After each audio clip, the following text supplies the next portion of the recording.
एक बार एक राजा गौतम बुद्ध के पास आया। बुद्ध के आश्रम में बहुत भीड़ थी। राजा ने आग्रह किया कि वह एकांत में उनसे कुछ कहना चाहता है। बुद्ध बोले, मुंडो नयन कटहु को नाही, अर्थात सब जगह एकांत ही है, यहीं बोलो। राजा ने कहा कि मैं संन्यास लेना चाहता हूँ। यह सुनकर बुद्ध थोड़ा गंभीर हो गए।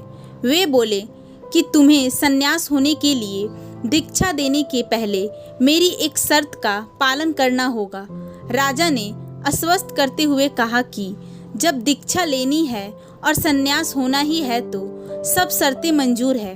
बुद्ध ने आदेश दिया कि अपने कपड़े उतारो, जूते उतारो और नग्न हो जाओ और अपनी राजधानी के राजमार्गों पर स्वयं को जूते मारते हुए चक्कर लगाकर आओ। राजा ने वही किया। वह नग्न होकर स्वयं को जूता मारता हुआ राजधानी के सड़कों पर दौड़ने लगा। उसके चले जाने पर शिष्यों ने बुद्ध से कहा कि जब हम दीक्षा लेने आए थे तब तो आपने ऐसी कठोर शर्त नहीं लगाई थी।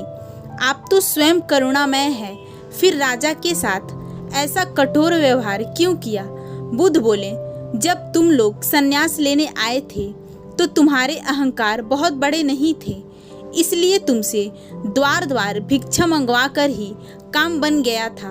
पर ये तो राजा है, इसका अहंकार बहुत बड़ा है, इसलिए महारोग की दवाई भी अधिक शक्तिशाली होनी चाहिए।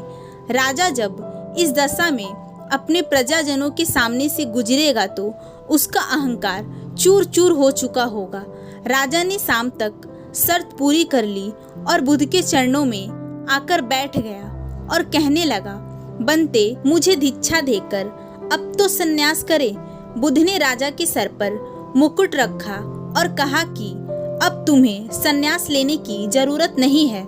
जाओ और स्वामी भाव छोड़कर सेवक भाव से राज्य करो। अब तुम एक राजा नहीं बल्कि राजश्री हो चुके हो।